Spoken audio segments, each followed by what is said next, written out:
Assalamualaikum warahmatullahi wabarakatuh.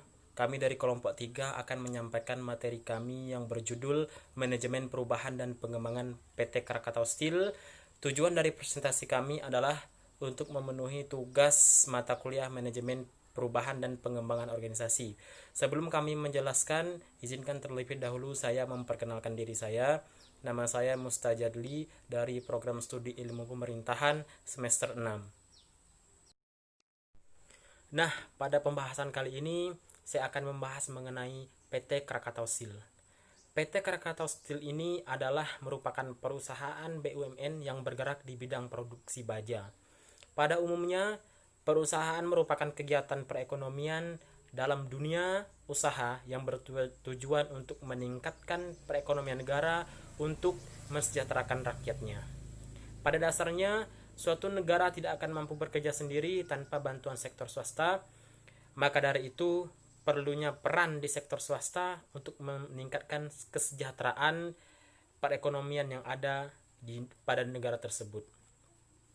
Perkembangan dunia bisnis saat ini mengharuskan perusahaan memiliki kinerja keuangan yang bagus untuk menarik pihak eksternal agar dapat menginvestasikan atau memberikan modal mereka untuk mempertahankan perusahaan tersebut.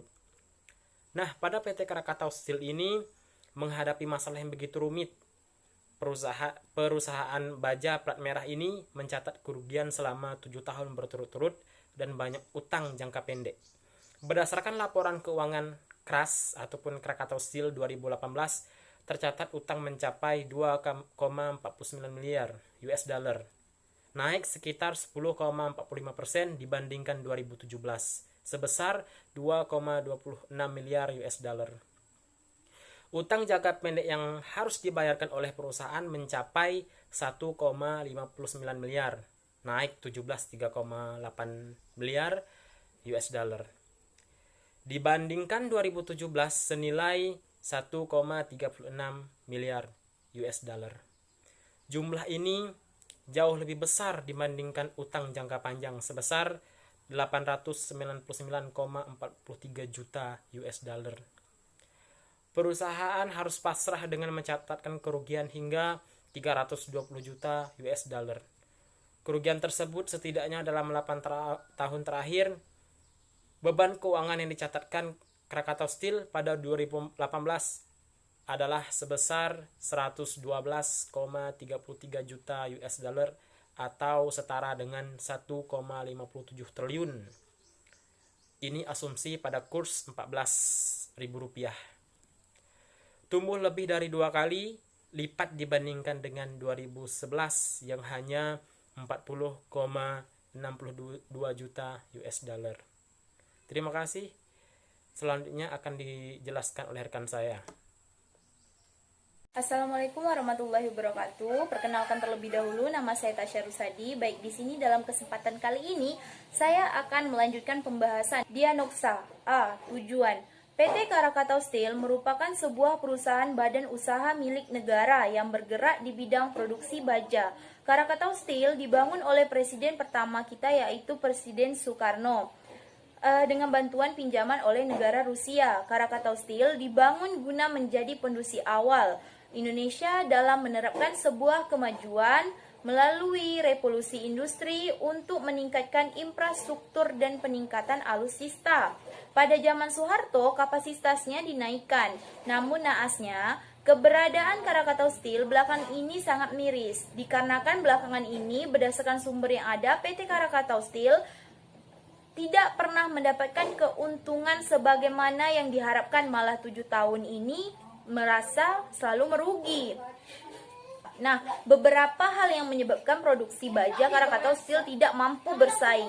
Yang pertama, rendahnya biaya masuk impor baja di Indonesia dan biaya masuk untuk ekspor produksi dari PT Krakatau Steel mahal. Yang kedua, biaya energi untuk bahan baku seperti gas mahal sehingga tidak mampu untuk menurunkan harga baja. Yang ketiga, tarif industri manufaktur di bawah 7%. Itu sudah termasuk argo. Sedangkan negara lain punya proteksi tarif yang lebih tinggi. Nah, yang keempat, industri tertekan akibat tarif dasar melonjak. Oke, B, informal. Dalam hal untuk meningkatkan kepuasan produk baja, pelanggan PT Krakatau Steel menerapkan sistem kendalian mutu yang ketat dan selalu berusaha meningkatkan kualitas produknya serta ketetapan dalam pengirim barang kepada pelanggan.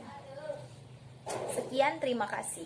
Assalamualaikum warahmatullahi wabarakatuh. Perkenalkan, nama saya Muhammad Ilham Ramadhani, Prodi Ilmu Pemerintahan semester 6. Di sini saya akan melanjutkan pembahasan mengenai tata hubungan PT Krakatau Steel yang terbagi menjadi dua, ada formal dan informal. Pengelolaan sumber daya dan organisasi perusahaan menjadi lebih efisien, efektif, ekonomis, dan produktif. Itu terbagi di dalam formal. Untuk yang informal, Krakatau Steel saat ini memang sedang melakukan program restrukturasi agar kinerja dapat kembali sehat dan berdaya saing. Selanjutnya, pembahasan yaitu mengenai Human Process Management Inventions. Ada terbagi menjadi dua, yaitu penilaian kerja dan stres kesehatan karyawan. Hal ini menunjukkan bahwa semakin tinggi kompensasi, maka semakin tinggi pula kinerja para karyawan tersebut. Itu mengenai penilaian kerja. Sementara sedangkan stres dan kesehatan karyawan, PT Krakatau Steel telah menyediakan perusahaan anak cabang khusus untuk perawatan agar karyawan tetap terjaga kondisi kesehatannya. Assalamualaikum warahmatullahi wabarakatuh. Perkenalkan, nama saya Ikhwanuddin. Saya perwakilan dari kelompok 3 akan melanjutkan pembahasan tentang tata kelola hubungan PT Krakatau Steel. Di sini terbagi menjadi dua, itu formal dan informal. Yang formal yaitu salah satu kunci sukses pengelolaan bisnis perusahaan adalah mengimplementasikan tata kelola hubungan perusahaan yang baik. Dengan mengimplementasikan tersebut diharapkan pengelolaan sumber daya dan organisasi perusahaan menjadi lebih efisien, efektif, dan produktif, serta selalu berorientasi pada tujuan perusahaan. Kedua yaitu informal. Krakatau Steel saat ini memang sedang melakukan program restrukturisasi agar kinerja dapat kembali sehat dan berdaya saing. Restrukturisasi perusahaan yang dijalankan meliputi restrukturisasi uang, restrukturisasi bisnis, dan restrukturisasi organisasi. Ini dilakukan bertujuan agar Krakatau Steel lebih efisien dan kompetitif di tengah persaingan industri baja global yang sangat kompetitif ini. Yang kedua itu intervensi PT Krakatau. Yang pertama penilaian kerja, di mana penilaian kerja ini menunjukkan bahwa semakin tinggi kompensasi maka semakin tinggi pula kinerja karyawan. Lingkungan kerja mempunyai pengaruh positif terhadap kinerja dengan tingkat korelasi yang sangat kuat. Yang kedua itu stres dan kesehatan karyawan, yang dimana untuk menjaga kondisi karyawan agar tetap fit, PT Krakatau Steel ini telah menyediakan perusahaan anak cabang khusus keperawatan agar karyawan tetap terjaga kondisi kesehatannya. Dan dalam perusahaan tersebut juga disediakan klinik Krakatau Medica yang berfungsi untuk menangani dan senantiasa selalu cek kondisi kesehatan karyawan agar tetap selalu sehat dan bisa bekerja lebih efektif. Terima kasih. Wassalamualaikum warahmatullahi wabarakatuh. Baik, bismillahirrahmanirrahim. Perkenalkan, nama saya Yudarmawan. Saya dari kelompok 3. Kali ini saya akan melanjutkan pembahasan tentang strategi intervention, di mana pada strategi intervention ini memiliki dua item. Yang pertama itu ada jaringan, di mana memanfaatkan teknologi masa kini tentu memudahkan kita dalam mempromosikan hasil produksi baik dalam negeri maupun di luar negeri. Nah, kemudian seharusnya juga informasi mengenai produksinya harus dipermudahkan. Nah, jangan hanya menggunakan aplikasi dan website yang diakses oleh masyarakat elit. Nah, tetapi bagaimana hal-hal ini juga bisa sampai ke ranah paling bawah, yaitu masyarakat yang paling awam. Nah, tentunya inilah tantangan yang harus dibutuhkan oleh PT Krakatau Steel ini. Selanjutnya juga perubahan budaya. Nah, juga di sini dijelaskan item yang kedua, dalam menerapkan budaya lama dengan memasarkan produksi masih menggunakan website dan memproduksi barang masih menggunakan teknologi lama. Nah, tentunya diharapkan kepada tim perusahaan anak cabang di bidang teknologi untuk lebih mengupgrade pola kerja perusahaan baja ini. Nah, tentu di sini perubahan budaya kita tahu dari zaman ke zaman itu memiliki budaya-budaya yang sangat berbeda. Nah, pertama sekali yang awalnya kita tidak mengenal teknologi, hingga saat ini kita memahami bagaimana sebuah produk dipasarkan melalui media massa. Nah, ini perubahan budaya ini yang perlu kita upgrade atau perbarui sehingga kita tidak kalah saing dalam hal mempromosikan, sehingga nantinya ini dapat berjalan dengan sebaik mungkin dan sesuai dengan yang kita harapkan. Nah, jadi inilah dua item yang dibahas dalam strategi intervention. Nah, baik, mungkin itu saja yang dapat saya sampaikan. Terlebih terkurang saya mohon maaf. Jika ada kata yang salah mohon dimaafkan. Saya akhiri dengan wabillahi taufiq wal hidayah. Assalamualaikum warahmatullahi wabarakatuh. Assalamualaikum warahmatullahi wabarakatuh. Perkenalkan, nama saya Yudhiti Arifendrawan, anggota perwakilan dari kelompok 3. Baik, di sini saya akan menjelaskan pembahasan mengenai Human Resource Management Intervention yang terbagi menjadi 3. Yang pertama itu ada penilaian kerja. Untuk meningkatkan kinerja karyawan PT Krakatau Steel, sebaiknya harus diberikan reward berupa hadiah ataupun uang. Di sini penilaian kerja yang dimaksud adalah suatu proses atau kegiatan yang dilakukan oleh perorangan atau kelompok dalam sebuah perusahaan untuk mengevaluasi dan mengomunikasikan bagaimana karyawan melakukan pekerjaan. Yang kedua ada sistem upah. Sistem gaji atau upah yang diberikan oleh perusahaan PT Krakatau Steel adalah dengan melihat kepangkatan kerja para pejabat atau karyawan BUMN atau badan usaha milik negara. Di sini sistem upah merupakan kebijakan dan strategi yang menentukan kompensasi yang diterima pekerja. Kompensasi ini merupakan bayaran atau upah yang diterima pekerja sebagai balas jasa atas hasil kerja mereka. Yang ketiga, ada stres dan kesehatan karyawan.